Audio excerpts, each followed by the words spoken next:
And then, boys and girls, I hope you are all well. So,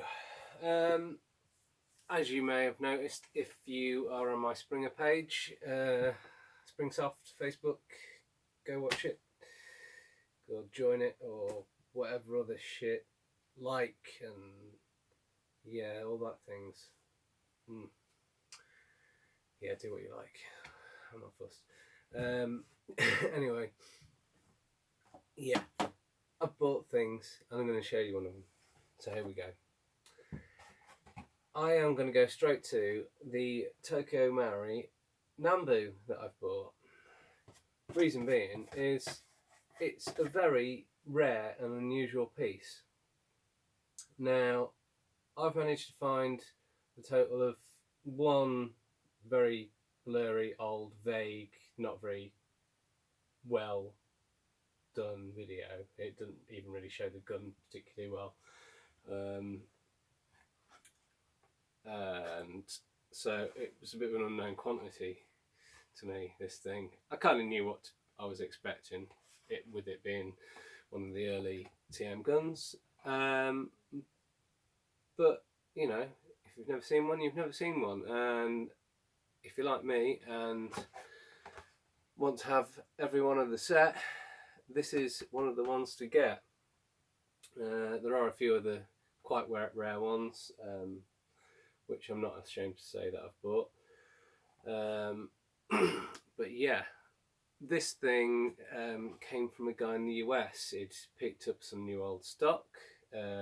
He was also very kind to send me a Luger as well. And both these guns are absolutely immaculate. I was kind of thinking of getting rid of this Luger, but if you've seen my video on my other Luger, that isn't immaculate. It's okay, it's a bit beat up, it's been paint affected and things like that. So it's nice to have something that's just as is, really clean and super shiny. I'll just give you a quick look. It is old TM Springer shininess, which is really quite beautiful, and the box is in beautiful condition as well, and so are all the instructions. You got the old hand cranked English instructions there as well, which they printed. I'm not sure if it was, I assume because it comes in actually inside the little bag, that was something that was done in house by TM, the English instructions as well. But yeah, really nice piece. Another little thing that I did note when I got this, the Tokyo Marui logo there, in original tongue, which is quite nice. My other box that I've got, which I'll show you, a little bit beat up, as I said, as well as the gun, is English characters, and then we have Japanese, well I assume it's Japanese character. So yeah, nice to have the set, eh? Anyway, yeah, back to the Nambu. I say back to the Nambu, I'm going to draw this out. I'm going to show you something else as well. With both the Luger and the Nambu, it came with these old bits of advertising there, these leaflets, which is it's really nice to look at. And it's nice to look at and say, I've got quite a lot of those guns. I haven't got all of them, but I've got quite a lot of them. There's your gas guns on that side. That's not a gas gun, that's just advertising the tracer, but all these here are gas guns. These two are early gas blowbacks that they did. These two are non-blowbacks. These two are shell ejectors, which is, they're quite a rare piece. Not impossible to get, but cool nonetheless. I think I've shown the Smith & Wesson on the page before. That's another stick mag type spring. Well, all the pistols on this page here, apart from the Centimetre Master, are all stick mag type guns. But the funny thing about the Smith & Wesson, it says Smite Wang on the side for some reason. Not on the advertising here, and I've seen pictures of both the TM guns. One says Smite Wang on the side instead of Smith and Wesson, and I've seen one which does have the proper Smith and Wesson trade on the side as well. That's a nice thing to have. I'll show you the other one as well, just for good measure, eh?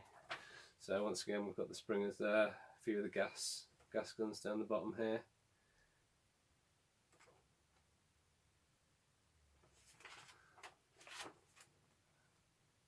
And springers on this side as well. So yeah, very cool. Original instructions.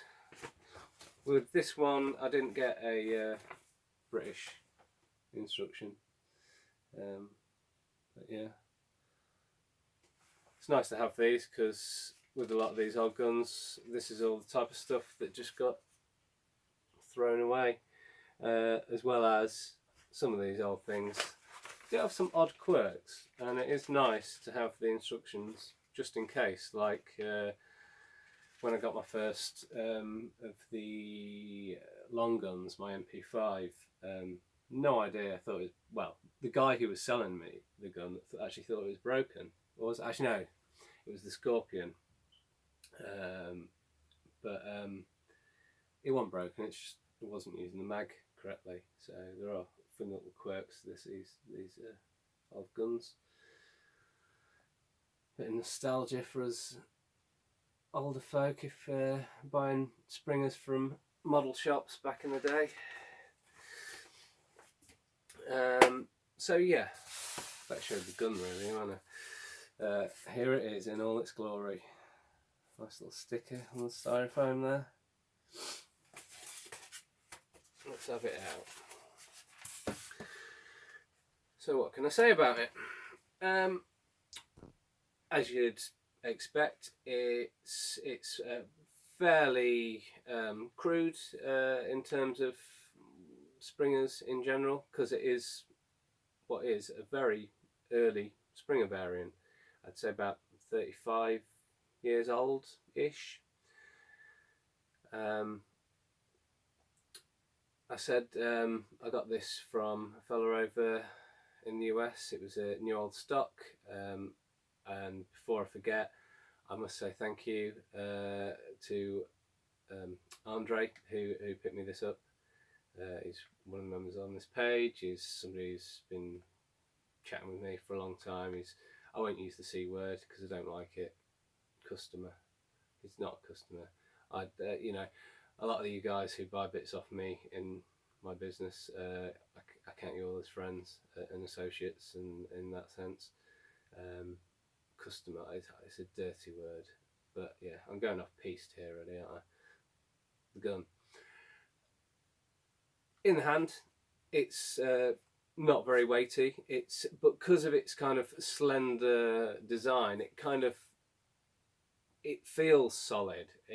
I don't know what it is about it. It's not, like I say, it's not particularly heavy. It's no heavier than the Luger, probably a similar weight to the Luger, but the Luger feels lighter somehow, even though it is a similar sort of look, let's say. It just somehow feels a bit more solid in the hand. I do very much like the grip. From what I've seen of people, YouTubers firing real steels, they mention the grip angle, and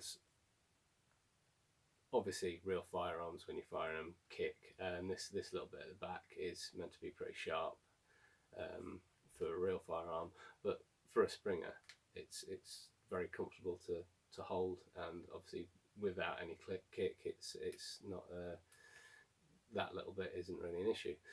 So yeah, it just feels nice in the hand. It has got a few trades on here, as you can see. You've got I assume a serial number that's it's replicating there, the model number down here. This is the maker's sort of, I guess, a warning sticker like they have well, they still do them on the guns. That's a warning sticker off a more modern TM Springer there, and this is the old type.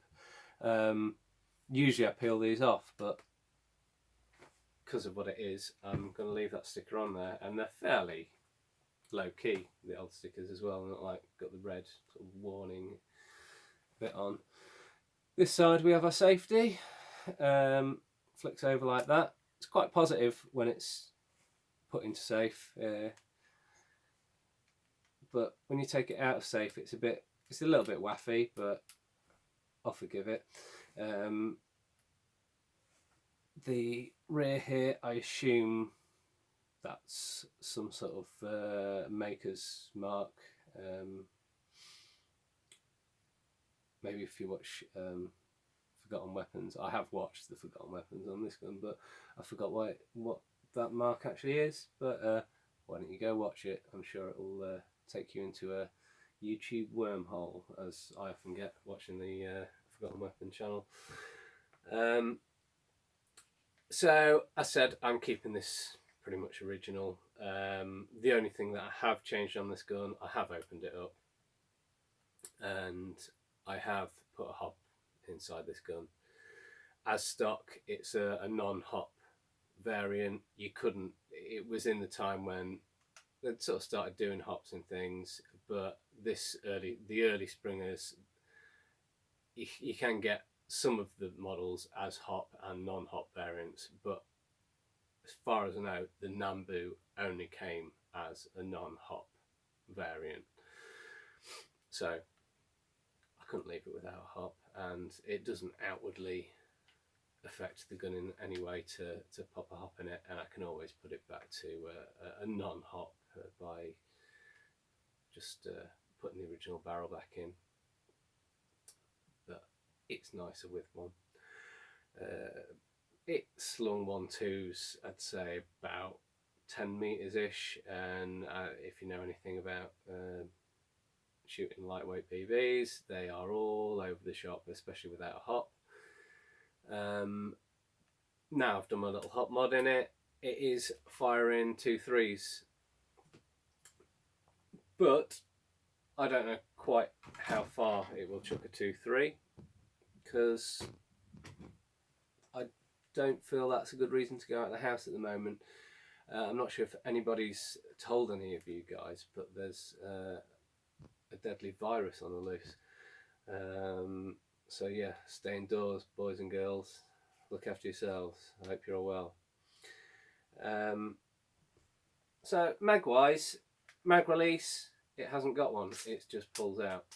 You've got a little catch, which is just on the side here. See it sticking out. Then you have your follower, which you pull down and it locks at the bottom. Then there's a little button at the back of the magazine, so when you insert the magazine it releases the follower. In the manual it tells you that it takes 15 BBs. I think you can squeeze one more than that in actually. 2, 3, 4, 5, 6, 7, 8, 9, 10, 11, 12, 13, 14, 15, 16 indeed. We can squeeze 16 in. With these guns, they kind of be a bit finicky when you're inserting the mag. You've got to get it nice and aligned and straight in. And there it is, loaded Nambu. Get my glasses. So as I said, I can't go out and do my usual testing, but why don't we have a play, eh? So I've lined up outside 3 of my paint cans in a row, so I've got about a 7 by 7 area that I'm shooting at. I'm going to drop back to around the 20 metre point. I know this shoots further than 20 metres, but I don't have a 20 metre range to go to, so I'll shoot as far as I can. At a guess, I'd imagine with the 2.3s, this thing is probably chucking maybe about 30 metres ish, I'd say, maybe a little bit less. But for an old Springer, you really can't complain. So I'm going to pause the video for a minute, go set this up outside. I'm going to be shooting directly at the camera. The camera's going to be leaned up against the paint tins, and we'll see how much I can hit.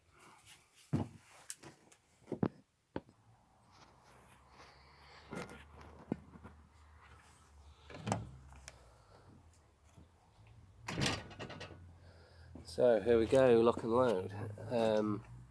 To load this thing, obviously I've already stuck the magazine in, you saw me do that, and cocking wise is just this piece on the back, and there we go.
So yeah, that wasn't too bad. Ooh. Lost you for a minute there. Wasn't too bad. I was tempted to get shots going off to this side. I did try earlier, and I was seeing where it was hitting, and they were sweeping off to the opposite side. So I slightly tweaked my barrel around to get the hop coming this way, and I think I've slightly overdone it, and it's going over a little far this way now. So I have to sort of hit somewhere and turn the barrel back the other way to get the centering. But otherwise, the hop that I've done for it isn't too bad really. Especially seeing, well, I'm not going to be firing it shed loads anyway because I want to preserve this thing. So yeah, there we go. As always, I thank you for watching, and hopefully see you all again soon. Cheers guys.